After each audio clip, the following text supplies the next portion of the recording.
expected to collapse soon. Spend it on groceries while you still can. The bank prints higher banknotes. Hyperinflation will occur.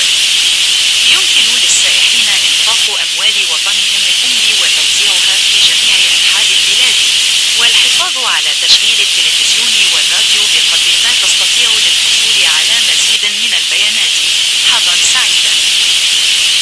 Tourists can spend their home country's money and spread it around the country. Keep the TV and radio on as much as you can to get more data. Good luck.